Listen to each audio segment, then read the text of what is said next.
Tarde, meu nome é Beatriz, eu vou conduzir essa entrevista com a deputada Marina Elou. Eu também estou acompanhada das minhas colegas Gabriela e Karina.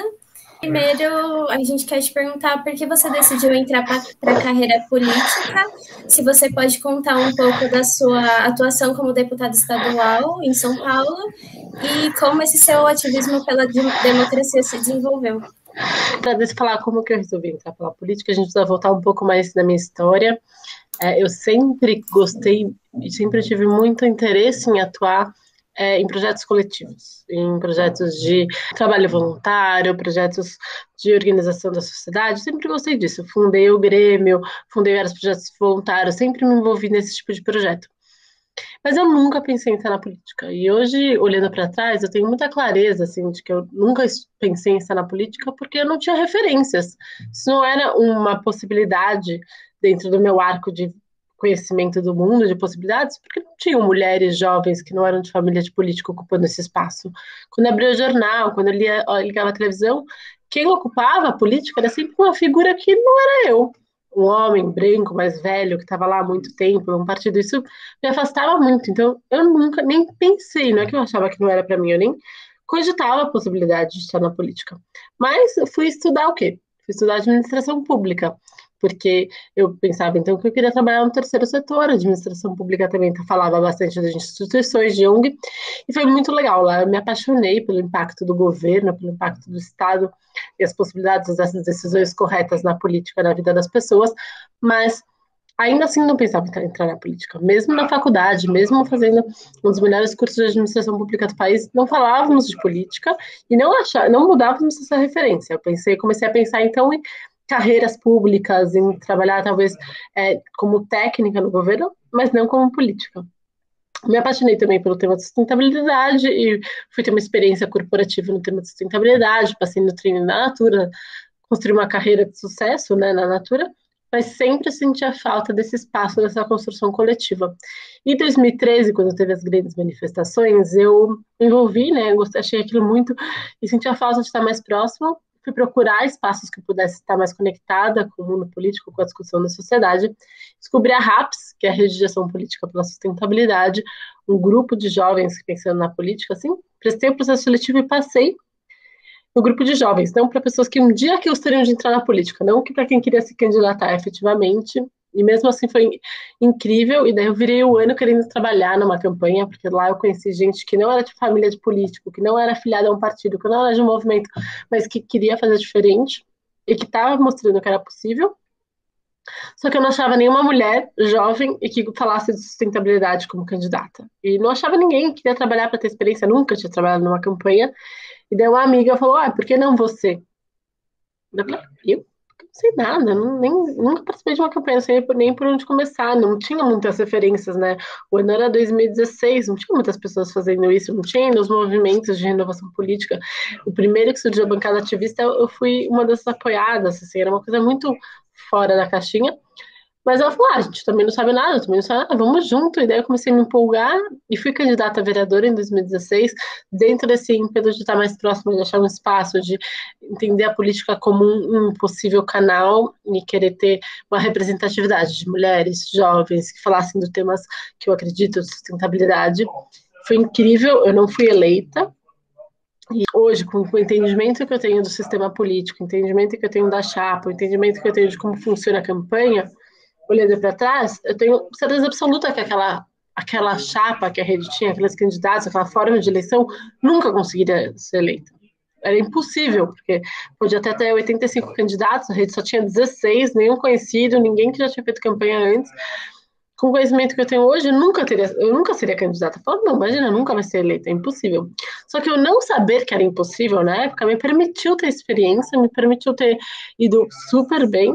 Foi de fato impossível, eu tive mais votos do que 3 pessoas que foram eleitas, mas não fui eleita porque a chapa era impossível, mas me permitiu que em 2018, então, eu fosse candidata de novo e estou aqui hoje como eleita. Então, também acho que esse insight de eu nunca tinha entendido aquela propaganda, né, que fala assim, saber que era impossível, falar e fez, não me fazia muito sentido, mas agora acho que é um pouco disso. Se jogar e viver as experiências sem ter todas as informações, permite que você construa um caminho para que torne a o seu caminho possível. Isso foi a forma que, para mim, foi verdade na minha entrada na política. Então, acho que essa é um pouco da resposta, como que eu caí aqui, como que eu entrei na política. Eu fui eleita, né, como deputada estadual, estou como deputada estadual pela Rede de Sustentabilidade, sou a única parlamentar da rede. E logo que eu entrei, eu queria trazer um pouco da minha experiência do mundo corporativo, né? Trabalhei quase 10 anos no mundo corporativo, então eu gostava de metas, planejamento estratégico, visão, orçamento, definição de papéis, processos, trazer essa... Como eu sabia operar para o mundo da política, né? A gente contratou consultoria, fez processo seletivo, fez um monte de coisas. E com o tempo eu fui aprendendo o que era possível, o que de inovação a gente conseguia implementar e o que não faz sentido para o mundo da política. E ao mesmo tempo a gente tinha uma busca pela pergunta do que é ser uma boa deputada. Essa busca por essa pergunta, essa busca do que é ser uma boa deputada, caminha comigo até hoje, porque a gente não tem indicadores claros, né? Quantidade de projetos de lei, sendo que na LESP existe um acordo tácito que cada deputado pode aprovar um projeto de lei por ano. Posso apresentar 300 projetos de lei ou 2 e vou aprovar um. Isso é o combinado, é como a casa funciona. Então, projeto de lei apresentados? Não. É presença? Se existe esse combinado, tem um monte de sessão que é só um teatro, faz sentido? Tá lá, eu posso estar usando meu tempo para outra coisa? É o quê, né? Quais são os critérios que definem o que é ser um bom deputado? E a resposta que eu cheguei para mim é sempre fazer a escolha que pode maximizar o impacto que eu acredito positivo na população. Se é votar com o governo num projeto que eu acredito que vai melhorar a vida da população, eu vou votar. Se eu votar contra o governo, eu vou votar. E até hoje, a oposição não entende o que eu sou, acha que eu sou do governo, o governo não entende o que eu sou, acha que eu sou oposição, é um limbo, mas está de acordo com o meu valor de sempre olhar para o que maximiza o impacto político. E nesse sentido eu vim trabalhando, ocupando os espaços, foi bem desafiador, existe um descrédito enorme por ser um partido novo, por ser mulher, por ser jovem, por não vir da política, então lutando contra isso, mas conseguindo algumas conquistas importantes, como ter sido vice-presidente da CCJ, estar em várias comissões importantes. Hoje eu sou vice-presidente da Comissão do Meio Ambiente, sou presidente da Frente Parlamentar Ambientalista, sou presidente da Frente Parlamentar da Primeira Infância, estou na Comissão das Mulheres, na Comissão de Inovação e Sustentabilidade, Inovação e Ciência e Tecnologia, atuo como presidente do Comitê Paulista de Prevenção de Homicídios. Então, essa busca por ocupar espaços que gerem projetos interessantes, que possam gerar trabalho, que no final entregue alguma coisa concreta para a sociedade, é um pouco do resumo da minha atuação até hoje. E, aliando sempre a isso, há mais 2 pilares importantes, que é a participação política, né? Como que a gente traz mais participação política? Então, eu tenho um curso que a gente disponibilizou para pessoas do estado inteiro, que chama Lidera, que a gente dá uma aula a cada 15 dias e uma mentoria no 15 dias complementar sobre diversos temas da política, que a gente convida personalidades como Fernando Henrique, Boulos, Marina Silva, para darem aulas magras, e a gente traz essa participação de forma efetiva. Eu distribuo emendas com edital de emendas, eu chamo as pessoas para distribuírem o dinheiro e decidirem para onde a gente destina as emendas. Então, a participação política também é um pilar muito grande. Então, para resumir, são 5 os pilares de atuação: primeira infância, meio ambiente, sustentabilidade, direitos humanos e segurança pública com foco na vida do adolescente, participação política e o mandato de excelência, que é dados e evidências, discussões profundas em tudo que a gente faz. A terceira pergunta é como esse seu ativismo pela democracia se desenvolveu? Eu sempre estudei muito como funcionam os processos de construção da sociedade, de política, eu sempre gostei de história dentro dessa perspectiva, e cada vez que quanto mais você lê sobre isso, mais fica claro que a democracia tem diversos problemas, a implementação da democracia no mundo tem diversos problemas, mas ele é o melhor sistema que existe entre os disponíveis, né? Quem disse isso é uma frase famosa de Churchill, e isso foi me trazendo a importância da gente defender os sistemas democráticos, né? Os contrapontos a isso são muito ruins, são sistemas autoritários, sistemas que não funcionaram para a melhoria da vida das pessoas. Então eu comecei a estudar bastante democracia, e para mim, o que é a democracia? A democracia é o encontro entre as diferenças legítimas da sociedade, as pessoas pensam diferente, as pessoas têm histórias diferentes, as pessoas são diferentes. A diversidade é muito importante, muito boa para a humanidade, para a evolução da humanidade. Então é bom que existam diferenças, diversidades, mas a política é a arena onde as diferenças se encontram na busca pelo bem comum. Essa definição também é de Aristóteles, que diz que esse bem comum se encontra na busca da felicidade comum, é onde a gente negocia, onde a gente abre mão, a gente busca espaços, a gente busca a melhor solução olhando as várias visões diferentes da sociedade. E a democracia cria um ambiente para que essa construção política aconteça da melhor forma possível. E essa busca por quais são os elementos democráticos que permitem que isso aconteça, que é a transparência, a informação e o diálogo, eles sejam fortalecidos.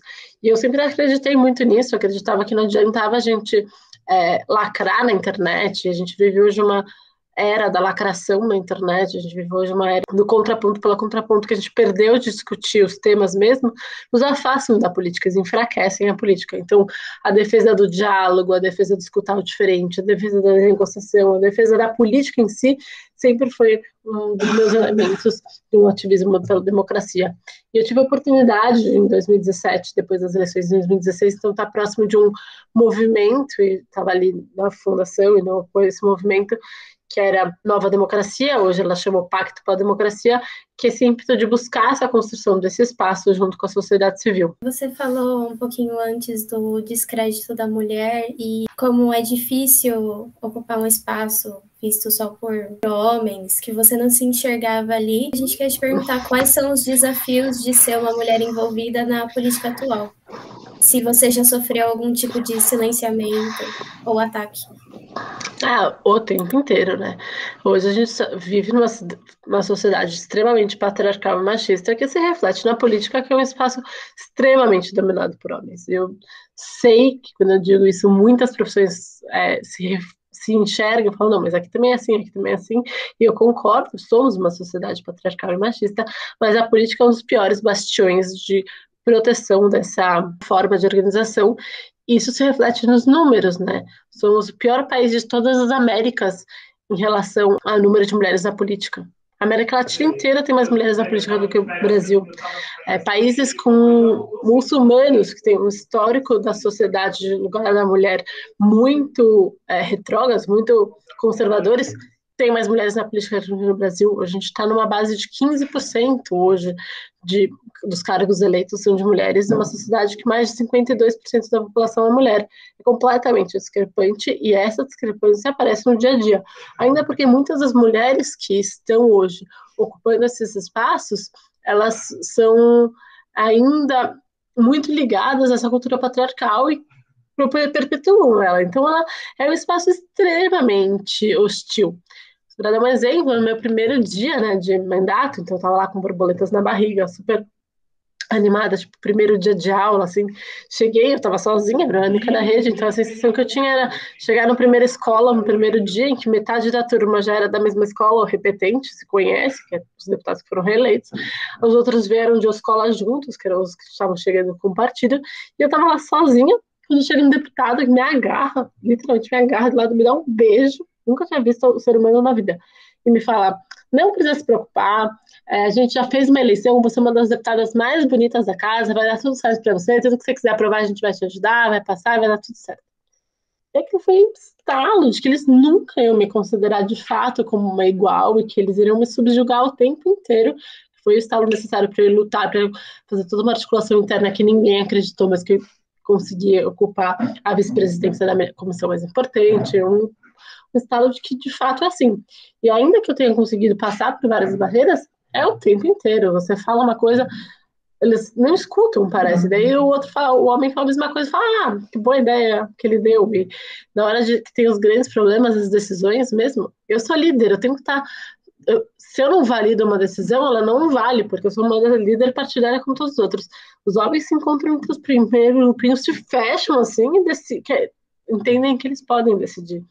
E cabe a nós ocupar esse espaço para que isso não se perpetue. Você falou do seu primeiro dia na Câmara, né, que esse episódio, você notou alguma mudança de tratamento no começo para agora? Sim, acho que a respeito a gente teve conquista, então fui ocupando espaços, surpreendi os deputados a conquistar alguns espaços importantes por uma boa articulação.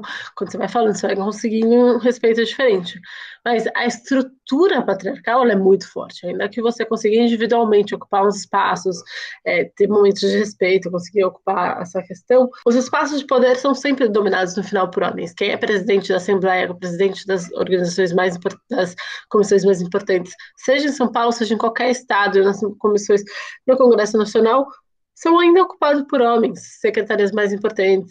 Esses espaços ocupados por homens definem, dão um tom de como o sistema se recria. Eu ainda engravidei logo no começo do mandato, que me colocou ainda num lugar de mãezinha, sabe? De uma maternidade maravilhosa, todo mundo muito feliz, parabéns e tal, mas como se valesse ainda menos dentro da perspectiva política. E quando o assunto é de mulheres ou de crianças, até eu tenho mais espaço para falar, mas eu sou formada em administração pública, tenho uma pós em inovação e sustentabilidade, eu estudo muitos temas, eu quero falar de mulheres, sim, quero falar de primeira infância e crianças, sim, porque economicamente faz sentido, mas eu quero falar de todos os temas, eu quero discutir o orçamento, eu quero falar de segurança pública, porque eu posso, e eles te porem sempre nesse lugar, é uma perpetuação desse machismo estrutural, que só vai mudar se a gente conseguir, de fato, ocupar massivamente a política, porque a gente transforma o sistema, né? Aproveitando esse assunto, eu queria te perguntar como a gente pode, você até falou um pouquinho, mas como a gente pode aumentar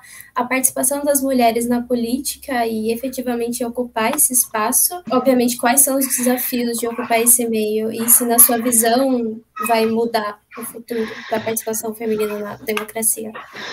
Eu sou otimista, com certeza. Não só otimista, mas trabalho para isso. Então, eu sou uma das cofundadoras do Vote Nelas, que é um movimento da sociedade civil para pautar a importância de votarmos mais em mulheres, de mais mulheres na política. Eu dou mentoria para candidatas, eu faço curso eu mesma. Me proponho a isso porque eu acredito que isso é transformador.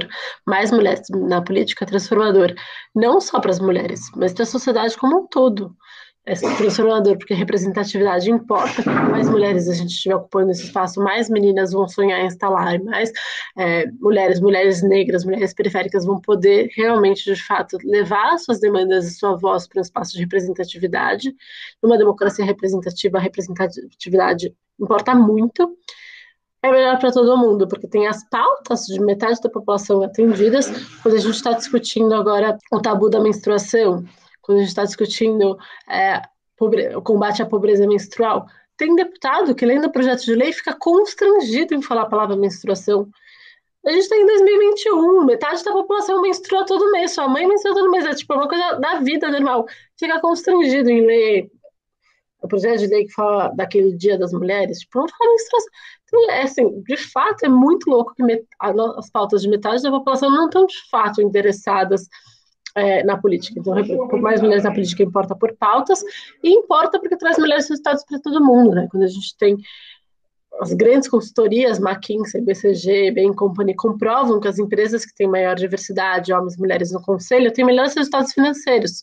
Isso vale para a política também. Harvard tem 2 estudos que mostram que sociedades com maior equidade de gênero têm melhores notas no ensino, têm menores índices de corrupção e melhores resultados na pandemia agora.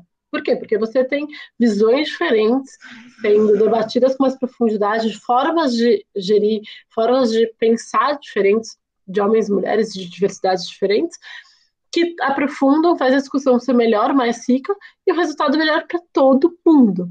Então, é um tema que eu acredito muito. Você é otimista para o aumento da participação das mulheres na democracia. Mas para isso a gente precisa de 2 coisas: que mais pessoas votem em mulheres e que mais mulheres se candidatem. Então, meninas, sim, olha, vocês não querem, todas vocês, todos que estão nos escutando, se candidatem, participem da política, estimulem outras mulheres, votem em mulheres, porque essa transformação é boa para todo mundo. Falando em democracia e essa questão da mulher e direitos sociais, na sua opinião, teve um aumento de pautas antidemocráticas e retrógradas em relação à conquista de direitos sociais? E como você pode ajudar, se você acha que sim, como você pode ajudar a combater esse autoritarismo?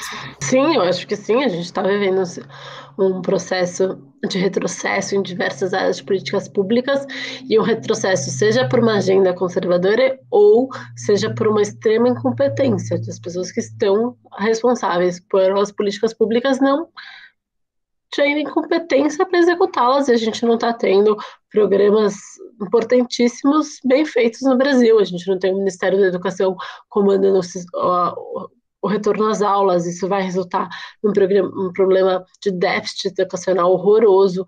A gente tem um problema de renda, a gente não tem bons programas de aquecimento da economia, e as pessoas não vão ter trabalho e renda. Então, não só as pautas de direitos humanos, as pautas mais progressistas têm retrocessos, mas a gente tem retrocessos em todas as áreas do desenvolvimento do país, seja por uma agenda que a gente discorda, seja por incompetência mesmo. A agenda que a gente discorda, primeiro precisa começar com a pauta ambiental. A gente vive não só um retrocesso, mas um desmonte de todo o sistema de proteção ambiental e todo o sistema de desenvolvimento sustentável que gerava valor para o Brasil, que trazia dinheiro para o Brasil rápido. Então, a gente está desmatando as nossas florestas, a gente está permitindo grilagem, a gente está acabando com a proteção indígena de uma forma muito acelerada.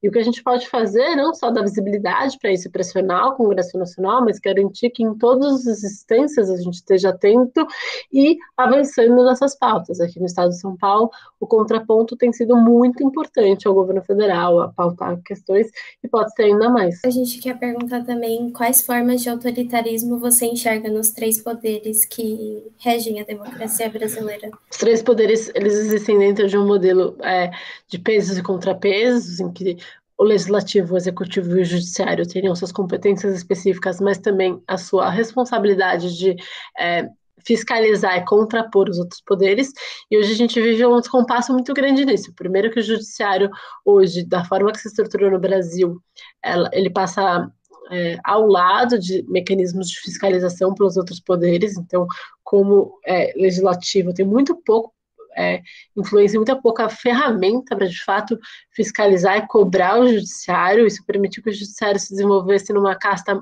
como se fosse uma casta muito desconectada da sociedade, com salários, hipersalários, com privilégios mil, com um sistema de privilégios muito concentrado e muito distante da população. E a gente tem um executivo e um legislativo que se desenvolveram uma relação simbiótica muito forte no Brasil, né? Como os partidos eram os mesmos, a gente tem essa negociação que gerou esse nome de presidencialismo de coalizão, em que a gente é um modelo presidencialista que depende do Congresso Nacional de uma forma que negocia cargo. Então, um deputado pode sair para assumir um cargo. Isso é um desvio, porque ele deixa de ter um interesse de fiscalizar e cobrar e ser o contraponto do executivo para ser um ponto de negociação que enfraquece esse modelo muito claro hoje. Então, tem um tema que eu gosto de falar, que é bastante polêmico, que são as emendas parlamentares. Para mim, as emendas parlamentares são um grande desvio do sistema democrático brasileiro, que a gente fala pouco.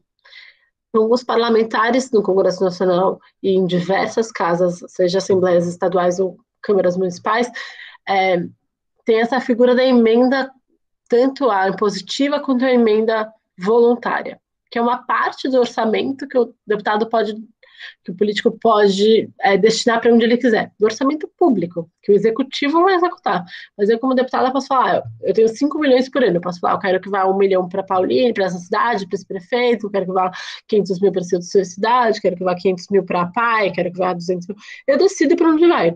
Isso cria uma situação política muito bizarra, em que a eleição do legislativo depende do apoio dessas pessoas que cobram esse apoio. Então, quanto mais dinheiro você destina, mais apoio você vai ter. Isso faz com que você seja mais ainda dependente do executivo que vai liberar as emendas para você. Então, é um desvio do modelo desenhado tão profundo que impede, inclusive, a renovação política. O Brasil tem uma renovação política baixíssima, quando eu tenho de má qualidade, mas baixíssima por conta de sistemas como, por exemplo, as emendas parlamentares. Nesse sentido, você acredita que existe uma ameaça à democracia brasileira e se a democracia brasileira realmente funciona? Tanto a Marina Silva quanto o Fernando Henrique Cardoso, que deram aulas pra gente no Lidera, falaram isso de formas diferentes, mas eles falaram, o Fernando Henrique usou a metáfora do jardim. Democracia é que nem uma planta, que a gente precisa regar sempre. Marina Silva, democracia é extremamente benéfica, mas exige cuidado e atenção constantes. Exige um cuidado e uma atenção constante para que a gente fortaleça e tenha democracia, né? Porque os impulsos autoritários existem e sempre vão existir. Pessoas que acham que o seu plano de vida e seu plano de país é melhor do que o dos outros, muito melhor, e, portanto, tem que ser implementado. E isso é sempre uma ameaça à democracia. O que a gente vive hoje dentro do espectro bolsonarista é uma ameaça ainda mais prominente das nossas instituições democráticas e da democracia. Então, a gente precisa cuidar, a gente precisa falar disso, a gente precisa acionar as instituições contra ameaças como a que a gente recebeu recentemente do Braga Neto, garantir que seja impune, garantir que a nossa democracia funcione com cuidado, cuidar dela. Eu acho que ela está imediatamente ameaçada.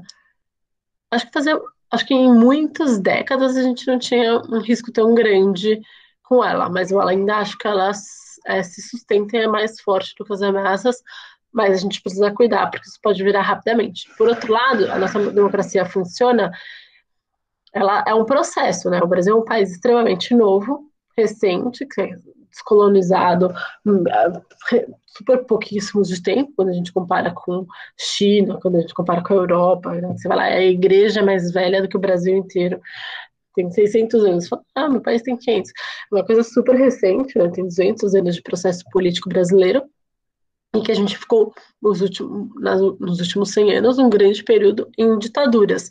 Então, a nossa democracia ela é recente, ela tem 30 anos, então ela está se fortalecendo, mas está muito longe do nosso ideal de democracia. Hoje a gente sabe que mulheres, que negros, que mulheres negras principalmente, pessoas periféricas, indígenas, não têm o mesmo espaço de representação democrática, não têm o mesmo espaço de pautas, o orçamento não é bem distribuído, a gente tem interesses pessoais, personalistas ou corporativos pontuais tomando decisões públicas, que o nosso público está ruim.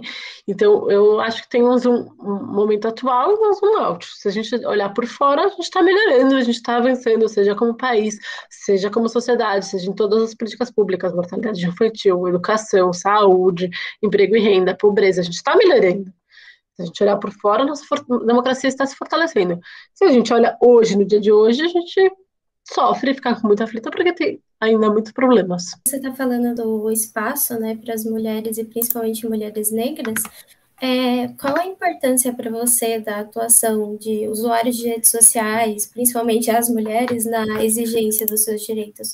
Eu acho que tem dois lados, né? Ao mesmo tempo que é um espaço muito bom e que cria possibilidades de articulação, possibilidades de fala para muita gente que não tinha esse espaço em outro lugar, e amplia as possibilidades de contato, de conexões, de visões da sociedade. Eu acho também que isola a gente em bolhas e que é um problema para a construção do diálogo, dessa democracia, dessa arena democrática da evolução da sociedade, porque a gente fica vendo sempre a mesma opinião, pessoas que têm a mesma opinião que a gente, que para terem maior engajamento demonizam o outro lado, porque quanto mais radical, mais lacração, mais engajamento você tem, você vai cada vez mais criando um mundo de histórias únicas, um contra o outro, em bolhas, que para mim empobrece e enfraquece a democracia, porque a gente não pode cair nessa narrativa de que todos somos ou bons ou ruins, ou somos, pensam igual a mim, são pessoas boas, e todos pensam diferentes, são horríveis, péssimos, nojentos, e a culpa de todos os problemas do mundo. Ou votaram em quem eu gosto, ou se votaram no outro, são genocidas, assassinos, fascistas.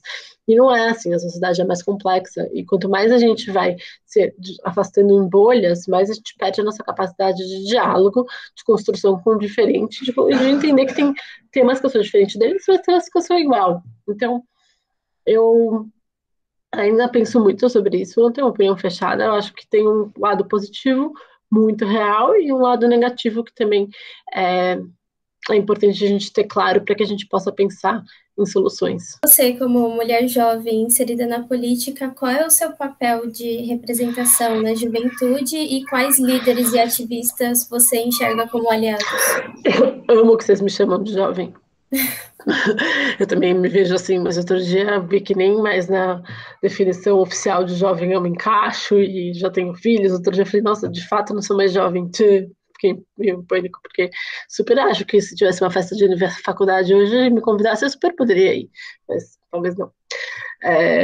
Acho que tem um grande desafio, porque eu não consigo ganhar uma grande amplitude de visibilidade como política, porque a política que eu faço não é a política que engaja, não é a política do contraponto, do apontar o dedo, da lacração. Eu faço uma política que tenta construir pontes e pontos e bom senso em relação. E isso tem uma complexidade que não está no ritmo da nossa sociedade atual. E é um preço alto, mas é o preço que eu pago por, de fato, fazer a política que eu acredito, porque se a gente perde, na minha visão, essa essência dessa política possível, a gente vai demorar mais ainda para conseguir avançar em todos aqueles temas que a gente estava falando. Então, eu vejo dentro dessa perspectiva. Em relação com a juventude, eu acho que tem um lado muito bom de ainda ter esse ímpeto e de ter essa inexperiência no mundo político, que é, como eu falei, a possibilidade de não saber como é que faz. Eu crio coisas novas, e no mandato a gente está criando muitas coisas novas, criando novos paradigmas, entregando muita coisa de uma forma muito legal. Então, agora estou construindo, eu tenho o Lideramos, eu tenho Confra Elas, que é uma rede de mulheres eleitas de São Paulo, de todos os partidos. Elas falam, mas de todos os partidos? Mas posso mesmo participar? Eu sou de um partido contra você. Não pode, eu estou te convidando como mulher, porque eu quero fortalecer todas as mulheres, vereadoras, prefeitas, vice-prefeitas, que a gente criou um grupo de coaching e mentoria para fortalecer mulheres. A gente tem o Comitê de Prevenção de Homicídios, junto com o governo do estado, junto com a Unicef, junto com um monte de movimentos da sociedade civil e com a polícia. E é um monte de movimentos de direitos humanos que a vida inteira brigou com a polícia. A gente está construindo um processo de diálogo que, de fato, reduziu em 32% os assassinatos de jovens no nosso estado, de adolescentes. Então, são coisas muito efetivas e eu estou muito feliz com isso. Então, acho que tem o não saber e assim, para a juventude de inovação, que é muito legal e a gente está trabalhando nessa perspectiva, mas dentro dessa marca do marketing da renovação política, eu acabo perdendo a invisibilidade, eu acredito por essa crença. E em relação a parceiros, eu de fato acredito que a gente precisa de uma nova geração, seja de jovens, de velhos, de mulheres, homens, negros, mas uma nova geração de pessoas ocupando a política que vejam a política como um meio para conquistar uma visão de melhoria da sociedade, ainda que diferentes entre si. Tem muita gente na política hoje, muita gente que está lá por se manter no poder, por manutenção própria do poder, para continuar deputado, continuar o poder, continuar a construção, continuar temas de dinheiro, e que não tem mais espaço mesmo. Então, quem eu me dou melhor, por exemplo, na Assembleia, são as deputadas do PSOL e os deputados do Novo, que são ideologicamente muito diferentes, e eu tenho diferenças com os dois, ideologicamente, mas que a gente se conecta na certeza que a gente está trabalhando pelo que a gente acredita, não pela nossa manutenção do poder, e trazem inovação e se conectam por isso. Então, eu vejo muito esse espaço. Que legal, deputada. A gente queria agradecer você por separar um pouquinho do seu tempo para vir aqui contar para a gente sobre a sua atuação, sobre suas experiências como mulher na política, sobre como a gente pode aumentar a participação das mulheres nas políticas. Eu acho que foi muito enriquecedor. Obrigada mesmo, viu? Vou só complementar com uma outra coisa, que ter mais mulheres na política também, a gente falar sobre uma economia diferente, uma economia do cuidado. Hoje eu sou mulher e sou mãe, né? Vocês estão ouvindo essa gritaria ao fundo de crianças pequenas, e isso é extremamente invisibilizado na política. Os horários de trabalho não compartilham com isso. As pessoas não conseguem entender como justamente crianças pequenas, e tem um trabalho todo hoje da criação da vida, né, de geração, que é invisibilizado. E acho que a gente precisa também discutir esses temas.